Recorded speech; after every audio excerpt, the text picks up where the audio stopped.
Hi, everyone. I'm so happy that you are here to listen to this presentation. I think you're going to learn some about some really interesting programs other leagues are doing and gain some new ideas and think about those for your own league.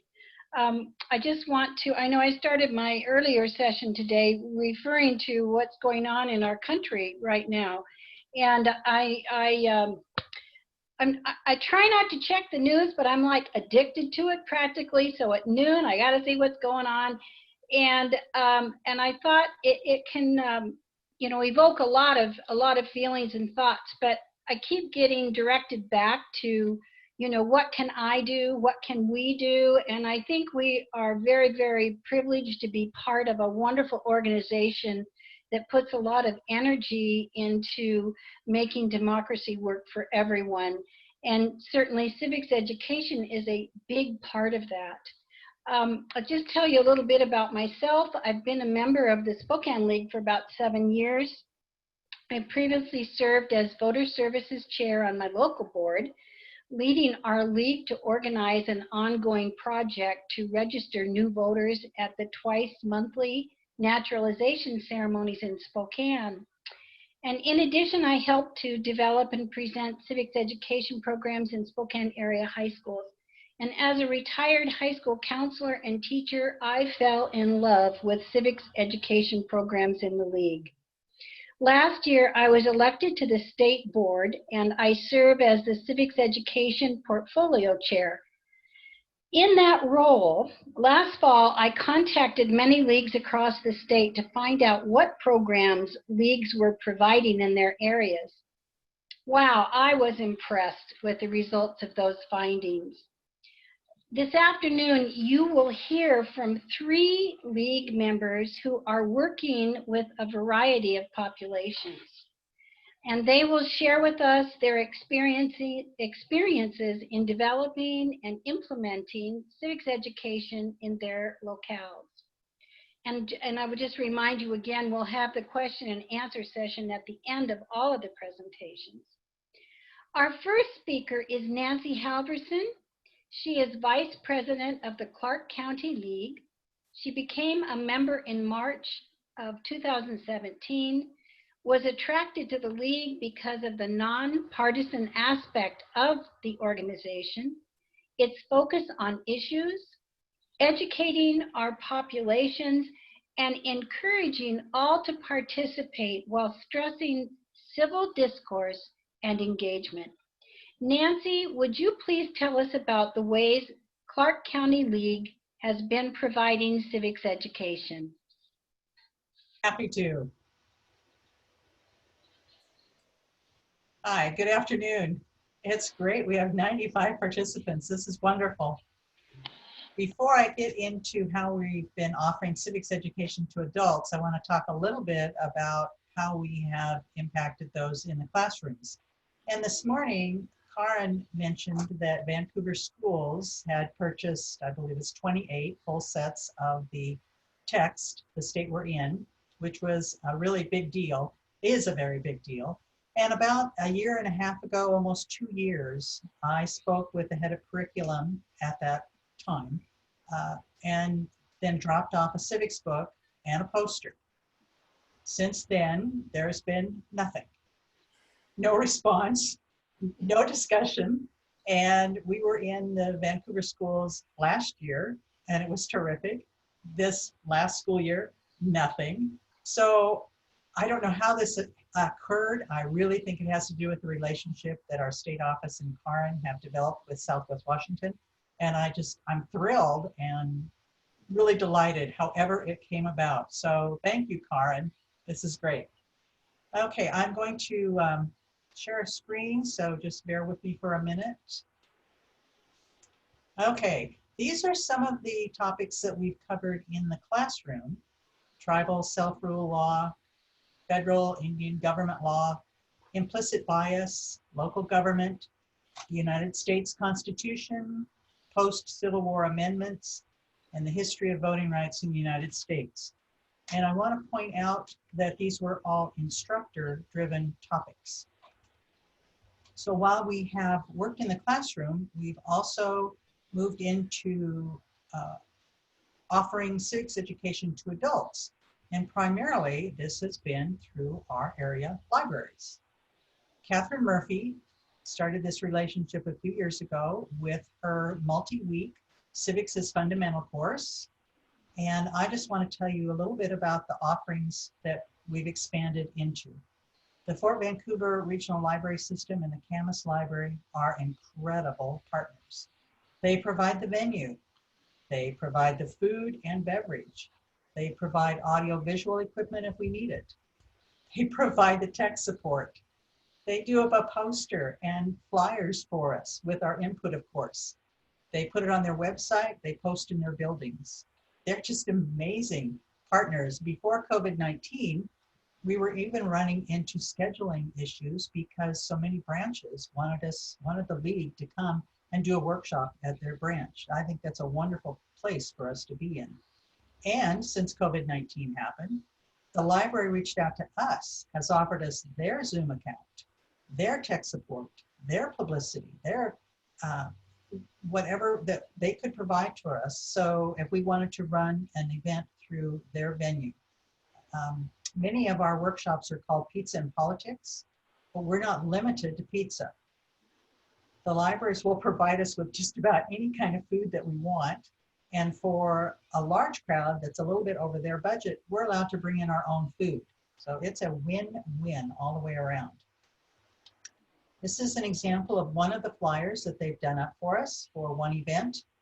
So an event like this, we would offer before an election, either primary or general. And depending on where we're at, we're going to talk about county or very, very local voting statistics. How many people are registered? What's the total number of eligible? How many people voted? How many people didn't vote? What was the percentage of people that decided the outcome in your community? So that just really brings up more communication or more participation and discussion about why people vote, why they don't vote, barriers for voting. And these particular workshops have been very helpful to people who are new to Washington because they don't realize most times that we vote differently than where they came from. So then that brings up how voting is unique in Washington. And then that brings up all the nuances about voting in the United States. So it can really go into some wonderful discussion. We have found in many of our workshops that about 50% of the audience are engaged and knowledgeable voters. In other workshops, we see a real need. Adults are hungry for civics education. One of our members is a college instructor, and it's been her experience that in doing evaluations and suggestions for new topics, civics ed is the most requested one. We've done a number of workshops. A couple of them had to do with local government. We did 2 different towns.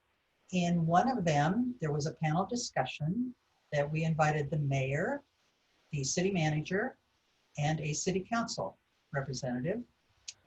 And then we talked about the league, we talked about voting statistics for that particular town, a little bit about the structure of their particular government, and then we turned it over to the panel, questions from us and questions from the audience.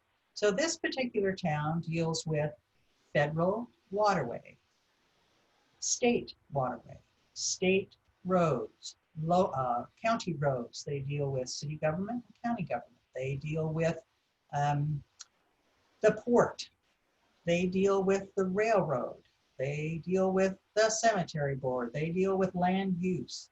So how do all these intergovernmental agencies work together? How does the funding work? And then we did find out, and those of you who are in a railroad town know that you don't really work with the railroad. The railroad tells you what it's going to do, and then you work around it. So we talked about who do you call at in your city government to handle a concern that you might have. What's the best way for citizens to get a hold of people in the city? And with one of these workshops, it was right before a very controversial election. So for the league, it was a fantastic exercise in how do you run a workshop with the parameters of nonpartisanship and making sure that you stay civil discourse and civil engagement. We had a few tense moments, but it worked out really, really well. And again, it was just an excellent exercise for us. In February this year, we did a couple celebrations for the 100th League birthday and the 19th Amendment. One was public, one was for the members. We focused on women getting the vote in Washington, the history of our local league, which was very interesting because most of us didn't know any of these details. And particularly in the public event, we focused on Clark County women's history.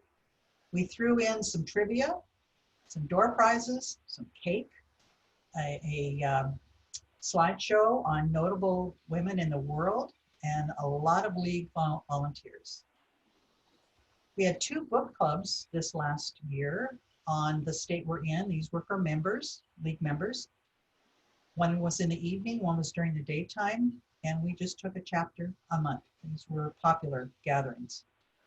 This fall, we've been invited again back into senior living communities, and then we have a couple upcoming workshops. I put those 2 together because the subjects, we pretty much know a lot of the subjects that are going to come up in the senior living communities when we do our roundtable or panel. Yeah, it's pretty much a roundtable discussion. They want to talk about social media, and they want to talk about where can we go for reliable information? Who do we trust? And then if it's before an election, it's, okay, are there ballot issues, pros and cons, and then initiatives and referendums. Explain them, okay. This is a photo of one of our workshops. This was about not quite 2/3 of the room. We had a really good crowd that night. This is another example of a flyer that the library did up for us. In April of this year, we were planning to present 2 different workshops, 2 different towns on the census and redistricting. Allison McCaffrey was going to be a speaker at one of them. And I mentioned these, and they obviously were canceled because we had co-sponsors with NAACP and LULAC, which is the League of Latin American Citizens. Now, those 2 groups were already working on the census, not necessarily redistricting, and they were planning events, and LULAC had developed some videos that the young people had put together. And we wanted to consolidate our efforts and not duplicate. And they have different ways of approaching the community. So we had like a 3 or 4 prong publicity program, which was pretty exciting.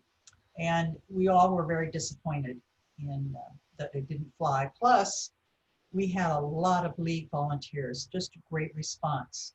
And we're very excited about doing partnerships like this in the future. And we have really delved into what are other groups in the county that we can partner with to expand the reach of civics education to adults.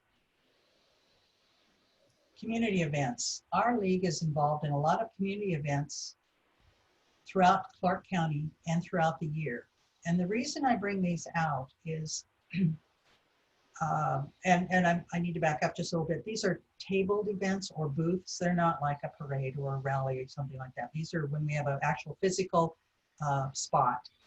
And I bring them up because we rarely, if ever, do anything that does not include both civics and voter services. So if we have a civics workshop, we have a table on civics, and we also have a full table on voter services and voter registration. If we have a voter registration table at some place, then we're going to have our democracy poster and the civics book. They just go hand in hand. So from the get-go, we've just always done them together. I want to point out the Washington State Suffrage Talk that will be part of History on Tap in July. And it had started out, was going to be in April, a physical event, and we were going to have a registration.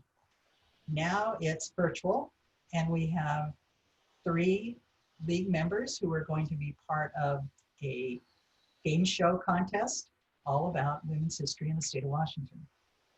We have a spin the wheel civics game. This is a fun thing to have at events. So you spin the wheel, whatever you land on, that's the question you get. We have a series of questions for adults and a series of questions for students. You answer the question, you get a prize. The civics crossword puzzles, we partnered with a league in Florida.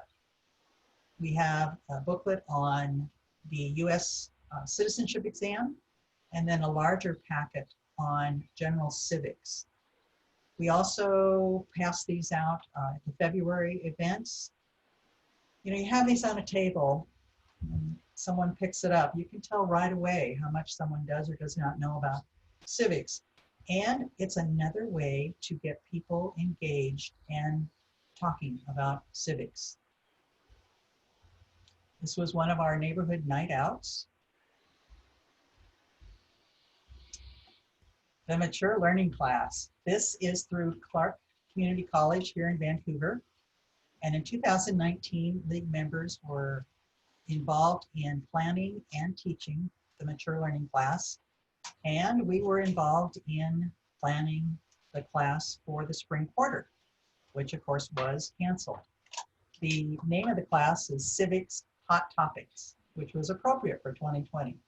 So since it was canceled, it may be offered in the fall. The fall classes at Clark will be online. And so even today, there have been a lot of different emails about the possibility of offering this at the fall, in the fall, and which platform are they looking at for Clark College. If it's not in the fall, we're pretty confident it will be offered either winter or spring in 2021. And so since we couldn't offer this class, we have been using our website and Facebook a lot more since COVID-19. So we wanted to honor the work that members had done. And on our website, we have put a couple essays on the common good and navigating social media, and we will be adding more. We don't want all that work to go to waste because people pour their heart and souls into this. Our presentations and slide decks are on Workplace. If you would like to check these out, peruse them, use them, send me your information and I'll get you approved to get onto Workplace. And I want to tell you how we use them. There are definitely full presentations start to finish, and Catherine's presentations are also there. But we also have a lot of slide decks that aren't necessarily start to finish full presentations. We use these as resources. So we'll decide that we're going to XYZ town and we're going to talk about ABC. And along with new material, we'll go, well, maybe we need something on youth voting or navigating social media or something on local government, maybe tribal law. And so we use these as resources to put together a new presentation that is specific to where we are going to be located. You're welcome to do that. Please check the links. Links do disappear and they may become not applicable anymore. You want to make sure that what you are using is to your geographic location. That's important with tribal law. So if you do use it, make sure you do check the links and where applicable, please cite that you receive the information from our league. I'm just the person who's telling you some of the things that we've done with civics. The real work is done by all those league members who pool their resources, pool their knowledge and experience, pool their networks and their contacts, and all work towards a common goal in offering civics education. And I have to tell you, well, you all know, working with committed, passionate people is just a real joy. I learn from them all the time. I thank them, and thank you for allowing us to share. Okay. Thank you so much, Nancy. That was wonderful education for all of us. And you were able to show us how many different segments of the population that you are reaching with your civics education programs. Okay. Our second presenter is Rita Ireland. And Rita is a unit leader in Edmonds and a member of the Snohomish League since 2015. When I asked Rita to tell me about herself, here were her words. A Midwest farm girl arrives in San Francisco in the late 60s. Imagine that indoctrination to a different world. She was a teacher for 40 years in Los Angeles, Australia, and Seattle. Rita also was a school librarian in middle and high schools. She loves traveling, gardening, and grandkids. She enjoys being back in the classroom to register high school kids to vote. So Rita, you have got some very creative civic education programs going on in Snohomish League. Would you please tell us about them? Sure. Thank you, Beverly, and hi, everybody. Well, I've been asked to share some ideas of how to connect our leagues with the younger ages. So with our country in so much pain right now, I believe we can help be catalysts for positive change. And we need to harness the power of youth because it brings relevance and understanding to our cause. So I'm going to share 3 projects, 2 elementary and 1 high school. The 2 elementary ones were part of a recent grant. And the first one was donating suffrage books to 74 school libraries. Yes. And secondly, a children's scavenger hunt in Edmonds. So what was my impetus? Well, it starts with our active, there you see the picture, our active Centennial Committee. We put on lots of plays, one written by our president, joined parades, readers theater on our KSCR radio program, contributing biographies of the less represented suffragists and our online voter. But when our Centennial Committee president, Vicki Roberts Gassler, asked us to dig deeper into Washington suffragists, I was surprised to learn about this local woman, and her name was Missouri Hannah. So you can see that next picture, there's an oval photo of her there. She's on this historical panel on the Edmonds Bluff here. This is a rare college graduate from the 1870s who overcame a lot of tragedy when she lost her husband, followed by her son, and then she had a disabled daughter. Hannah moves from Spokane to Edmonds in 1904. So within 1 year, this trailblazer starts a publishing company, sets up a printing press, and starts a weekly newspaper. So she expanded from local to national news to international news. And this was all set up with the emphasis on civility, no inflammatory remarks. Can you imagine that? 5 years later, Hannah saw a greater need. She started publishing a suffrage newsletter in 1909, and it was called Votes for Women. And this is just a copy I picked up from the Edmonds Historical Museum where all this started. And she started a weekly newspaper. She expanded from local, well, this changed so much. It was instrumental in changing many minds from here, Oregon, California. She and Emma Smith DeVoe from Tacoma and other bold women helped convince men to give our state, the women, the suffrage in 1910. So I discovered Missouri Hannah lived right on the bluffs of Edmonds, right above the ferry, not far from where I lived. And a street still bears her name, but none of my friends, no one we knew about her. So I thought, you know what? We need a historical interpretive panel or a sign that says people here need to stop and understand her impact. After all, she was named Washington's first woman publisher. And if not now, during our centennial year, I thought, well, when? So in order to provide funding for this panel, I had to do some research and found grant writers who said, you know what? If you get a grant like this, you better incorporate 3 things to win a grant. Children, community, and schools. And thus these projects were born. So I got to do a plug here. By the way, thanks for the state's Votes for Women Centennial Grant and our county, Snohomish County's Historical Heritage Commission. So here's a few of our many volunteers coming up. You can see Phyllis Bush there, the first one. From last fall, if you imagine from September all the way to January, our league volunteers, picture this, 45 women, many in suffrage costume, are carrying 2 children's picture books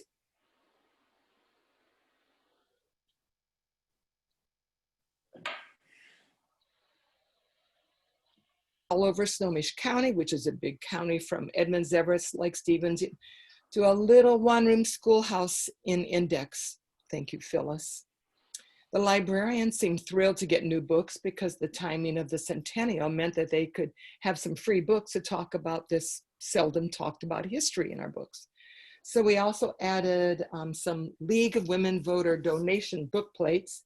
I don't know if you can see that or not. This book, this is kind of a bit of our legacy to put these book plates in there from Demko. One of the books was called The Bold and the Brave by Senator Kristen Hillebrand. She's from New York, and she wrote about 10 suffragists of diverse backgrounds, which is important: Asian, Native American, Black, Hispanic, which parallels many of our classroom students. The other book, the title was Around America to Win the Vote, 2 Suffragists, a Kitten, and 10,000 Miles by historian Mara Rockcliffe. This is in my handouts, and I think you'll see them if you look at them later. So each of us read this adventure out loud to students, and to 3rd graders mostly, sometimes 4th graders, and sometimes 2 or 3 classes at a time. Turned out to be a lot of fun because the women went through a lot of trials and tribulations. Partly the story was so amazing because, well, it's unbelievable. You know, imagine women didn't drive back then. Very few people had cars, and now you have 2 brave young suffragists driving a car across the country, all the way from New York to San Francisco, northern route back, mind you, again, to New York in 1916. So being a true story, we often showed photographs. I think there might be one in one of those photographs, maybe, that shows the overhead.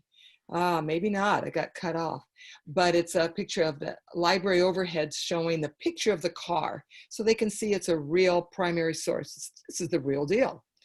So we discussed survival with students and driving on dirt roads and being stuck in the mud after rain. And sometimes they had to sleep in barns or people's homes or in the hotel if they had the money at the time. So people gave them money. Sometimes in their own car. And these kids' eyes are like really wide open the whole while, and hands are going up waving. But didn't they get lost? And they don't have any maps. And where'd they get gas? And what about water? And what about going to the bathroom if they don't have rest areas? So, well, we explained country stores sold gas. People probably had them on their farms, and water came from wells. They didn't understand that. And of course, outhouses are not. So we encouraged audience participation when kids would cheer in the story, votes for women. We asked the students to do the same. And I saw teachers in the back of the room smiling like, yay, audience participation. But the cool thing was that many leaguers provided their own observations, what worked, what didn't work. Thus, this enthusiasm rippled across our league. And well, more leaguers asked if we could go to their school. And so I bought more books with the grant money, and they went to a school near their home.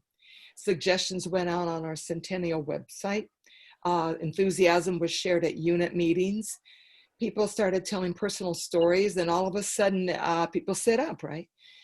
Some emphasized fairness in voting, a little exercise where one student group was left out of the voting and others were feeling the pinch, right? Others discussed how to persuade people 100 years ago, if you don't have TV, no internet, no radio in homes quite yet, gasps from the students.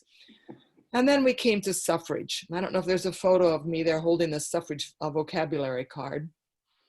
Is that in there? Yes. Oh boy. Well, I learned the hard way this time. I was at my first school in Darrington, way up near the mountains. And this is a new word for many people. So I recall that moment when I asked the word, what do you think suffrage might mean?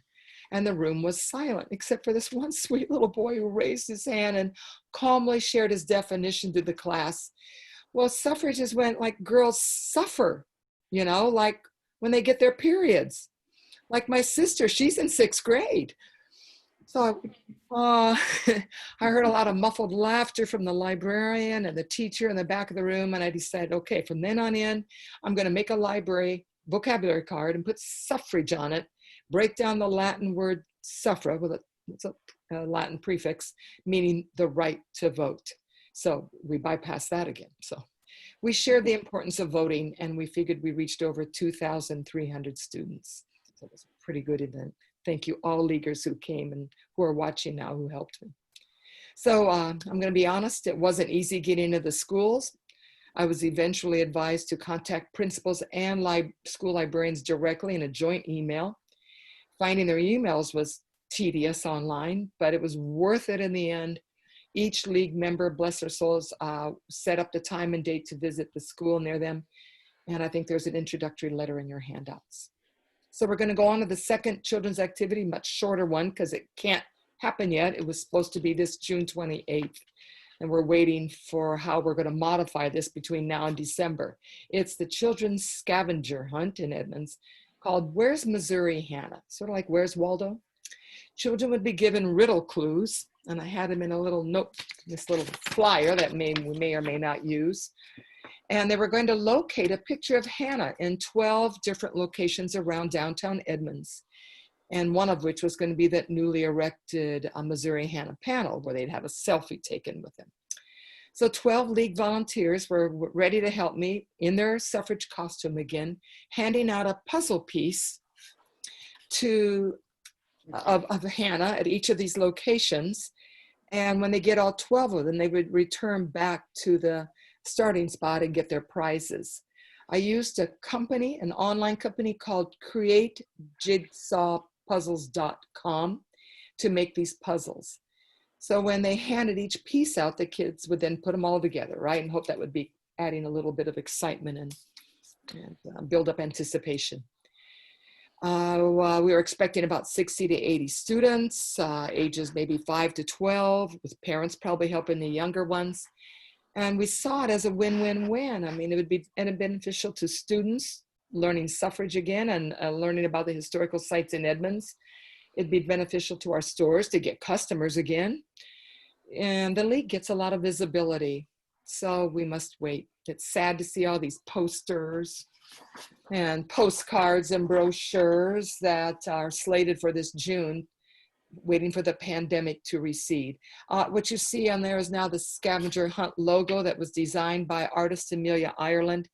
It was really successful to use that in many of the activities. Sorry, I'm moving away from the screen, but we used this a lot, and our same graphic designer applied that logo so we didn't have to recreate and rethink each time. So at last, I'm moving on to the final one, the high school project that we did with voter registration. So like all of you, we have an active voter services committee. Ours is led by Jody Troutwine and Bob Kramer. And I'm part of a subset of that who likes to go into schools, being a high school, middle school teacher before. And we have this amazing leaguer named Mary Ross leading the way. Wow. So we often go where the students go. And this is one where students contacted us after we were at their school. This is at Cal Anderson Park here, a climate rally that we went to last year. Instead of standing behind the table of registration forms, we have learned to walk around with our clipboards and in a friendly tone, chat with them, find out, are you 20? Are you 18? And they go, no, I'm only 15. Okay. But we try to relate with them in a fun way, and in a friendly tone, we connected. So when one friend seems to fill out her registration form, so does her friend, and then another friend behind them. And in that day, with less than 2 hours, we registered over 105 students. Felt pretty good. King County helped us on that, so we did a joint project. We know it's not easy getting into high schools. It's that making that initial connection takes time, but it really helps to find members in your league. If you can find teachers or people who have connections with administrators, that can be your conduit, because that one-on-one is super powerful. But now we keep morphing. So I'll share with you how we've changed from just going to schools at lunchtime and sitting behind a table. We are trying to involve high school student teams in decision making. And so we've asked social studies teachers who they'd recommend as voter registration leaders. Looks good for the kids on their resume or college applications. And this one you can see are 5 girls, phenomenal girls at Edmonds Woodway High School. And they were pretty amazing. They met with us about 3 or 4 times, a couple months ahead of time, and we heard their ideas and then shared our ideas as well. On the next slide, you can see that we also, our voter services provided t-shirts that makes us stand out a little bit. So a couple of us would meet with these students to hear their promotional ideas. And for those students who are really on top of things, we wrote letters of recommendation to a few of them, which I'm sure they appreciated. So we also, this is a kind of an important part that Mary Ross came up with, bless her soul. We provided posters that ideas we got from the state with custom made QR quick response squares that take our students right immediately to the Vote WA website to register. Really slick. So here's the slide. Thanks for helping me get to that. So we put these posters up. Mary printed them out, used our league money to pay for them, and they were placed in classrooms where most students have cell phones. It's ubiquitous, right? The state custom-made codes can immediately tally how many students from each school register online. So how is this done? Now you can scroll back up to our state's Vote WA help desk. That's Barbara Cisco, the coordinator. I think we should probably keep that slide up a little bit because I did not get this in the handouts. The handouts are over the children's activities. So after talking to teachers, though, now a new feature has been added to our school visits. The teachers said they'd like more information, but please keep it short. So Leaguer Mary Ross recently created a quick, engaging PowerPoint lesson about voting, new rules, like 16 and 17-year-olds can now register, but can't vote till they're 18, of course.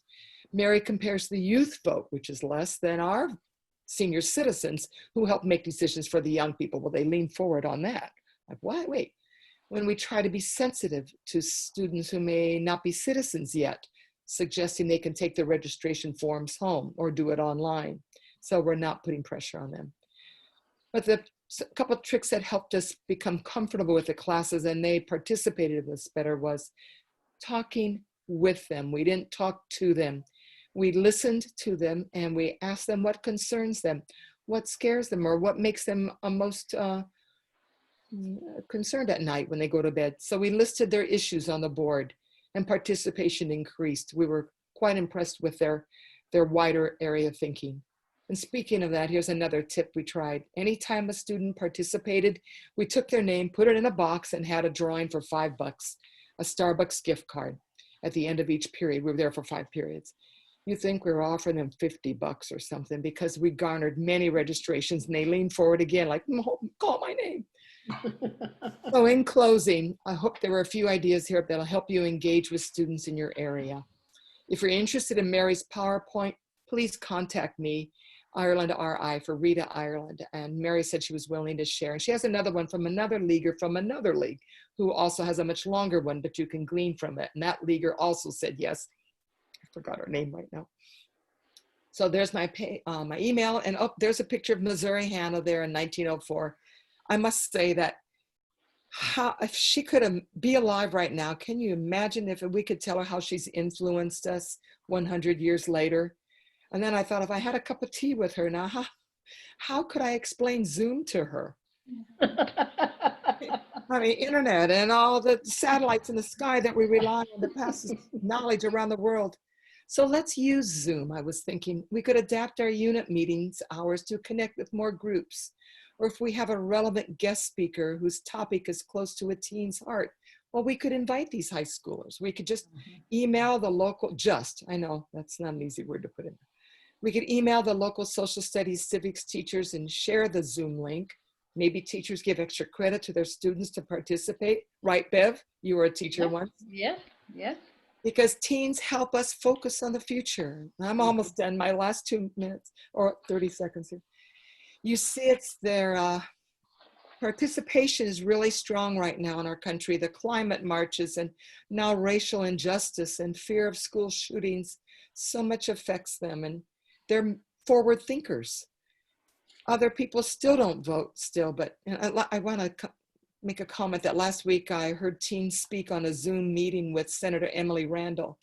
They agree that too many of their friends don't bother to vote. It's a turnoff, the ugliness of politics today. So where can we fit in all this? We need to be their advocates. They're our future Greta Thunbergs. And as we age, we're actually really need their perspective too. So thanks for connecting, everyone. All right. Thank you so much, Rita. So much good work that you're doing, and it's really an inspiration. Our third presenter is Beth Pelliciotti, and Beth has served as president of the Spokane League. Whoops, are we here? Yeah. Okay. Okay.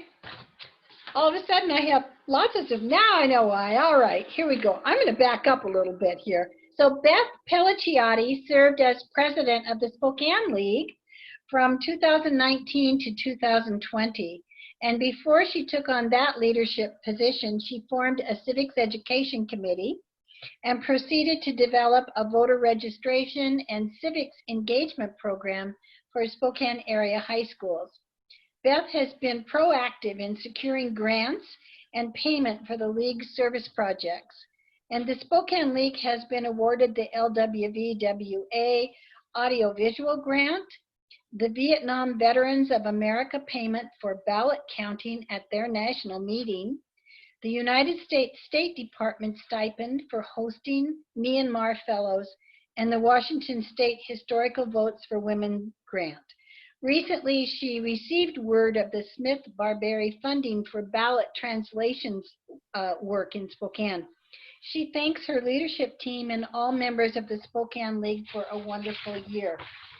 Beth has a unique civics education program that she led that played out on an international stage.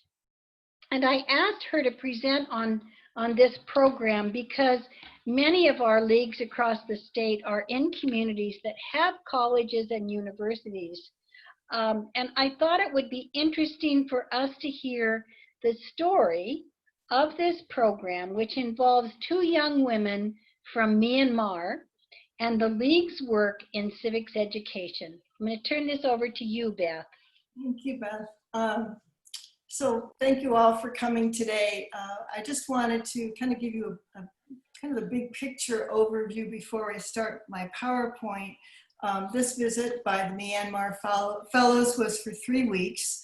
I learned of this visit by an email from Gonzaga University, and I think the learning from that is sometimes wonderful opportunities present themselves. You start with a yes, and then you try to figure out how to do it.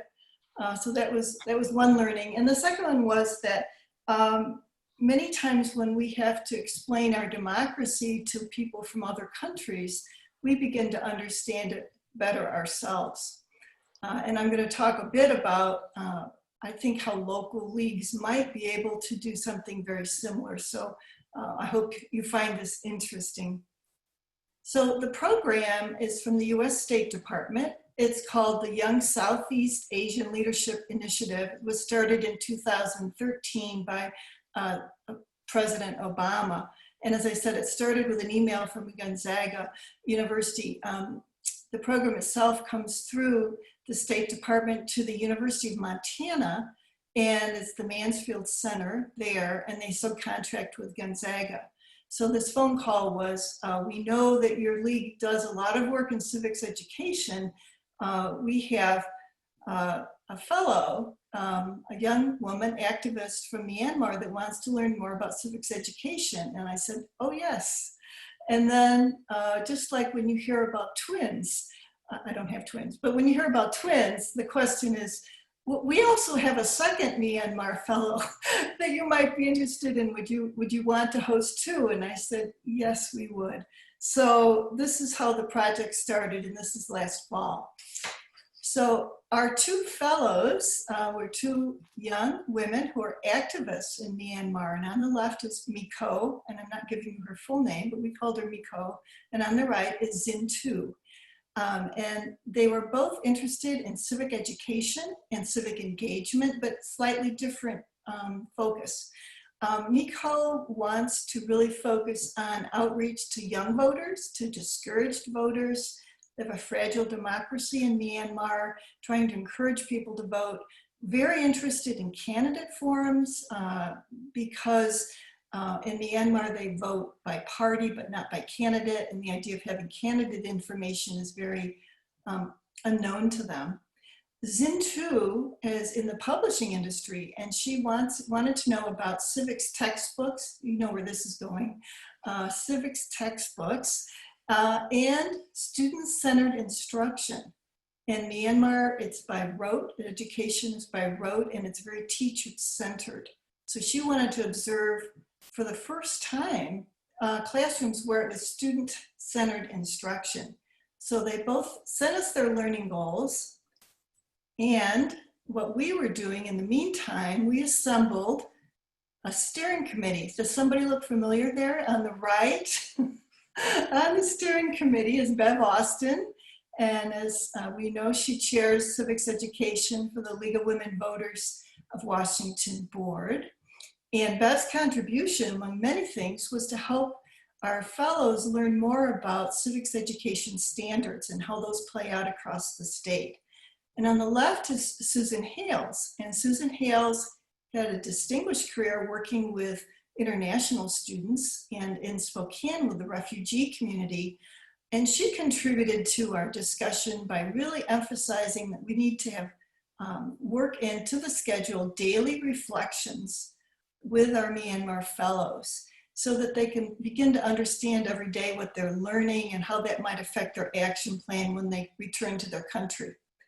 And the person who helped the most with the daily reflections is on the left. That's Ann Murphy, and she's immediate past president of League of Women Voters of Washington. And she volunteered to be the homestay host. And I just want to emphasize that's a 3-week hosting commitment. That's no small task. But she was really a wonderful host, opened up her home to them, took them to so many activities outside of the regular schedule of meetings, and really became the connector for them to American culture and so much about Spokane. On the right is Lonell Haught, who is, as we know, the current president of the League of Women Voters of Washington, and she was the Olympia host. So she brought them to Olympia from Spokane and scheduled a number of interviews I'm going to be talking about in just a moment with some key figures in civics education and voter services throughout the state of Washington. Okay, that's me when I was blonder and my hair was shorter before the pandemic. And this is one of our very last in-person voter registration tables that we had at one of the local universities. My role in this was to coordinate the visit. I set up the schedule for the fellows, their day schedule with the various people that we thought would be interesting for them to meet. Okay, so I'm going to only give you a quick overview of their schedule, and later on in just a moment I'll show you. I did a pretty thorough report on this for you. It's in the handouts, so if you wanted to look more carefully at all the different visits they had, I have documented that for you. So Zintu was very interested in civics education textbooks, and of course our state league is the leader in developing civic education textbooks. So they met with Karen Verrill, and not only about the current textbook, which as you can see is the 8th edition, but many of you know we're in the process of developing one for elementary school students. And Zintu is particularly interested in her country for civics education to be taught at the lower levels. Right now in Myanmar, not only do they not have civics textbooks, but there's no mention of the government at all in their textbooks. And they don't have open meetings. And so you can see she has a life work ahead of her in terms of helping young people understand civics education all the way through school. There's Bev Austin again. Miko wanted to know about voter services and candidate forums. And this is, unfortunately, their visit was after this presentation, but Bev is presenting at a ballot party This was prior to the general election on general voter information. So Miko met with Bev to learn more about voter services information, what we do in what we call ballot parties. She also met with Susan Gray, who talked a great deal about our candidate forums. Bev mentioned in her introduction the naturalization ceremonies that the Spokane League attends to register new citizens to vote, and Bev was instrumental in our starting that initiative. So here we have Zintu and the Judge Peterson and Miko after a naturalization ceremony, which, you know, is just a wonderful event to go to. New citizens take the oath of citizenship. And then following that, the Spokane League registers these new citizens to vote. And in their meeting with Judge Peterson, and also in her remarks to the new citizens, the judge explained the rights and obligations of new citizens. And it's a very moving ceremony. And then after that, Miko and Zintu actually helped us do voter registration. That was fun. Okay, these people should look familiar to you, these league members. As luck would have it, their visit coincided with 2 action workshops. So Miko and Zintu attended 2 action workshops. The first one, November 2nd, was in Spokane.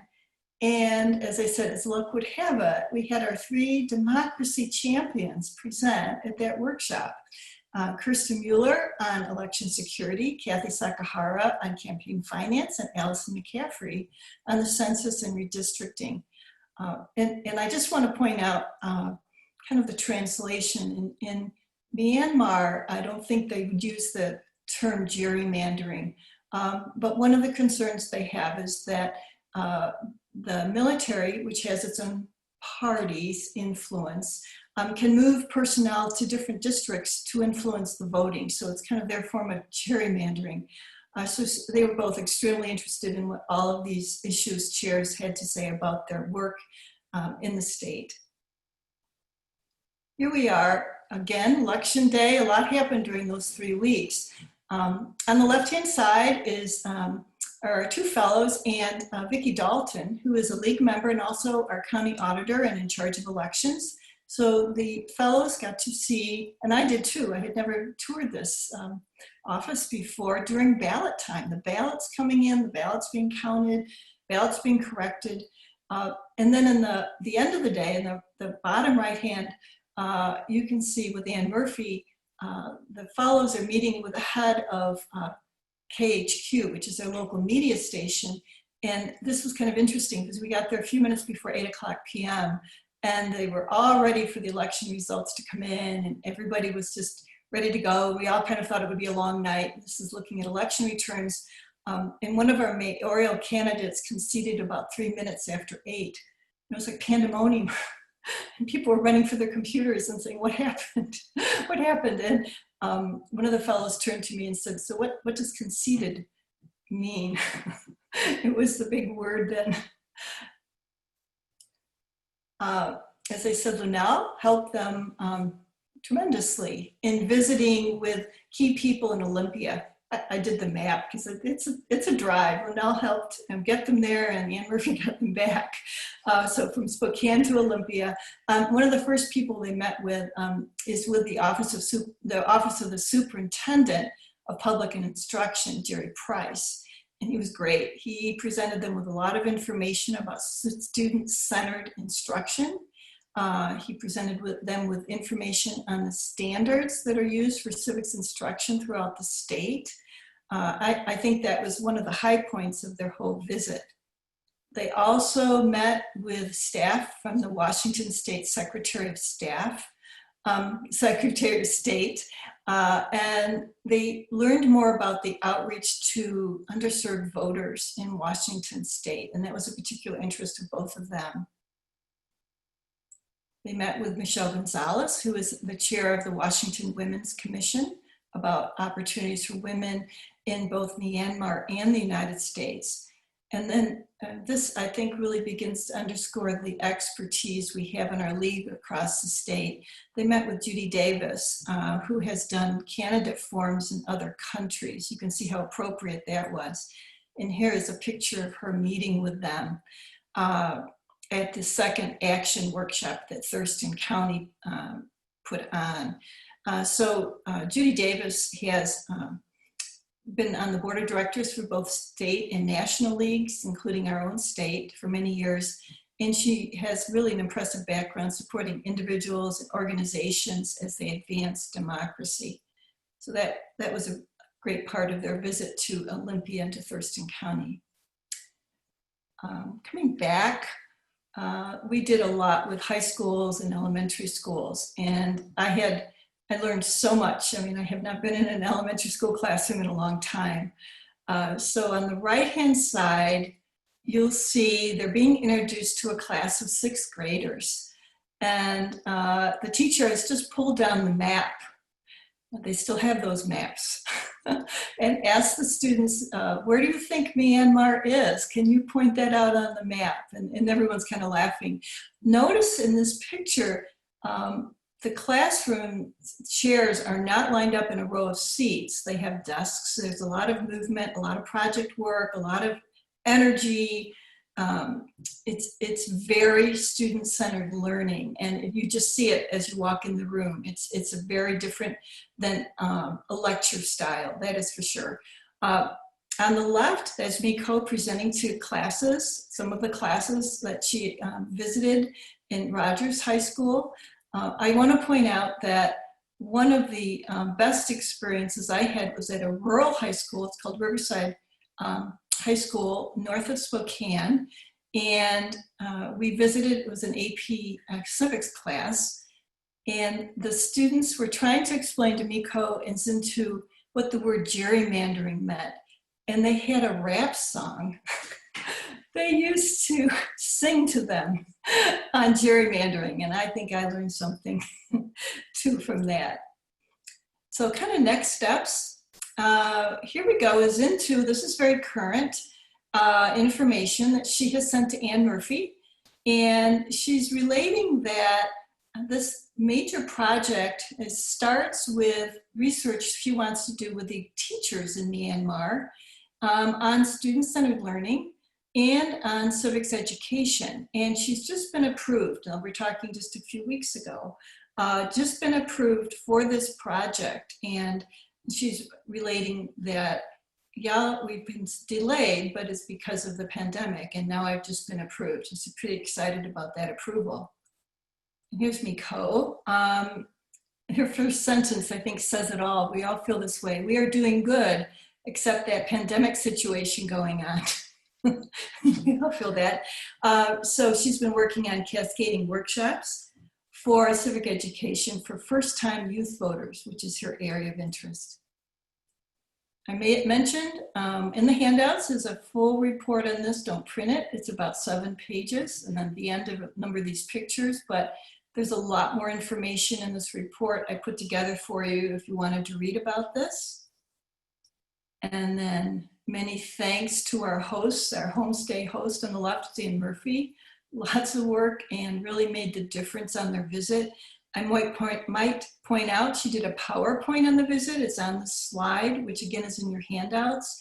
And we had that PowerPoint on the screen when we did our farewell luncheon to them, which kind of went into the afternoon, but it captures them doing trick-or-treating, going to a pumpkin patch, going to a lot of Gonzaga events. It's really a great PowerPoint.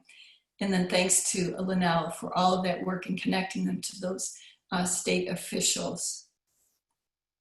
And just finally, I want to mention that, and going back to the beginning, as Bev introduced this talk, that a local league may very well want to check with their local university to see if they have some type of exchange program similar to this.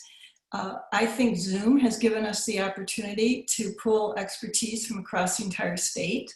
Your steering committee might not be local, it might be more statewide. I think I have learned, and I mentioned this at the beginning, that when we talk about defending democracy in this country, to people from outside the country, we learn about a lot more about ourselves. So the learning is really mutual. So I will stop there and move it to Bev to see if there are any questions.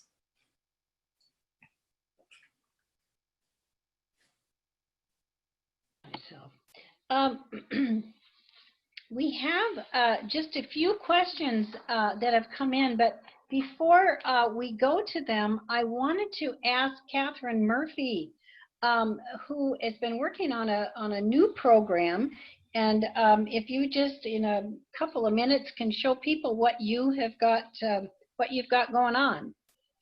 So, Catherine, are you there? Yep. Okay. Hi. Hi. So, just can you do it in a couple minutes, and then we'll. Oh, it's pretty easy. Charlie is putting something up for me. That's great. Okay. Wendy Sanderson, who's the president of Skagit League and the Kittitas League, and I are doing a great new project called Cultivating Civic Conversations. It's a group that will look at a book and podcasts together, and it'll be a weekly group. We're offering 2 times, Mondays at 11, Tuesdays at 7 p.m. The first book we're going to be looking at is The State We're In. So we'll do 1 chapter of that 1 week, and then the next chapter we'll take one of the podcasts from the Civil Conversations Project, which has been developed by the On Being program. And there'll be an hour-long discussion in the groups on Zoom. We'll also have a Facebook group where we can connect offline and continue those discussions. And really the point is for us to create community where we have safe space to talk about re-examining the US history from a new standpoint, as well as listening to wise voices, so that when we go out in our circles of influence, we're better educated about civics, and we are also better able to have conversations across difference. And we really hope that you'll join us. This poster will be part of the handout, and you just need to email one of us, and we get started the week of June 15th. Okay, thank you so much. I do have one question here from Rosalind, who I think unfortunately had to leave a little early, but we will have the answers to these available in writing as well. And the question is, this one is directed to Nancy, and it's regarding the spin question. She wanted to know if the spin questions were available to share. Nancy. Sure. And they would be able to get to access them through you and the information, the contact information that you have given us. To contact you. All right. Contact me, yes. To contact you directly. Okay. I don't see very many questions here, but I do have some comments, and the comments range from we need to reach them early, or we need to reach the kids while they are young. And then another comment was, all these sessions have been outstanding, and this one too. Thank you for good information. People are finding this very inspiring. Wonderful presentations. I will be in touch because I want to get involved with the school districts, and so glad I don't have to invent the wheel. Again, okay, so Nancy Dahl, this question is about a ballot party. And I'm trying to think, Nancy, did you have a ballot party? And Beth had a ballot party. Yeah. Well, it probably could describe what Nancy was talking about also, but it's basically voter services that really focuses on ballot issues. We did one on the presidential ballot because it was so new, but we're trying to explain, especially to underserved populations, just the mechanics of the ballot. We're very careful not to get into any information of influence about candidates, but there are always questions about the wording of initiatives to try to understand that, how to fill out the ballot, the mechanics of how to put it in an envelope. And we've had some groups where we will come in and there's questions about what are the job descriptions for these are local positions, what does the president of the city council do, and so on. So it's a lot around the ballot, and we found them to be a really good way to provide basic information to voters. Okay. And did you did something that was kind of like a ballot party, but it was also a get out the vote ballot party, where we had one for homeless people at the library.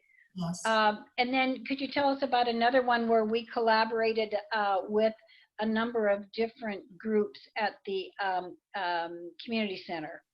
Yeah, and that was Beth Austin's picture last October, but that was basic information, and Bev presented on basic election information that Bev presented. I think many of the people there had completed the ballot, but there was other information, what would be the next election, what would be the positions that would be coming up. And as I think Nancy said, what you find is people really do want civic education information. Yeah. And Bev, I don't know if you want to add to that, because you were there too. Well, what I thought was interesting was that we didn't organize this. Another group had organized it, but there were various people there representing different racial and ethnic groups in our community, and they had asked the league to come and be part of it. And they were really, they had food, they had all music, it was great. And it was also to encourage the people in that neighborhood to fill out their ballot and vote. So they didn't have a super turnout, but they really created a good outline for how to do it again. And the exciting part was that many of the speakers were from their own particular groups. We were invited because of all the nonpartisan positions and our status in the community. So that's it. I think we're getting some more thank yous for good ideas. Lenny Scarin from Kitsap is, she's wanting to start some new things. Maureen Brink Lund from South King County, thank you for another great presentation, for all you have done and are doing to develop informed electorate. Let's see, Julie Hubner, welcome to everyone. There's some towns around the country who have been able to give 16-year-olds the ability to vote either in school or local elections. Is anyone looking at this for any of our communities?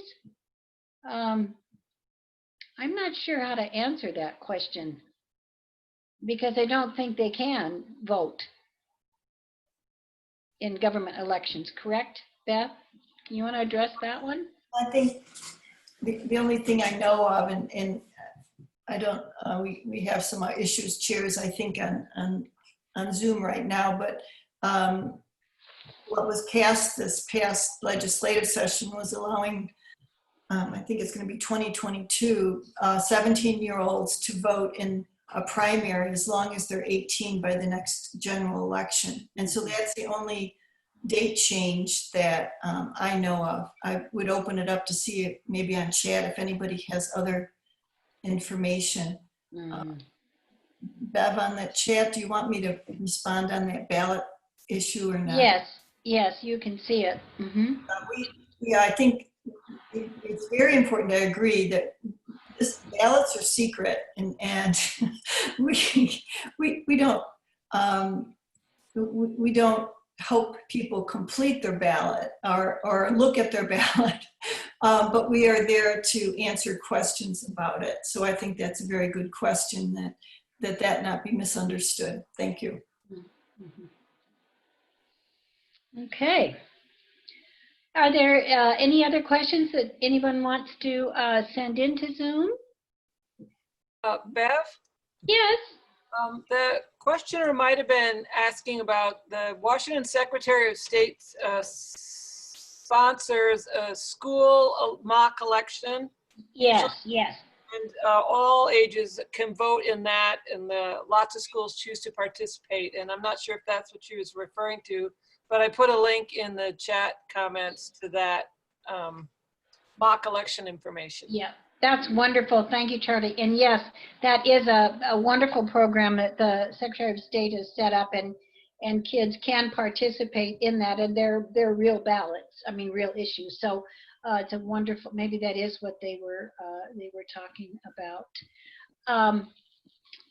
I can see that we've gone a long time, and it looks like we're kind of ready to wrap it up.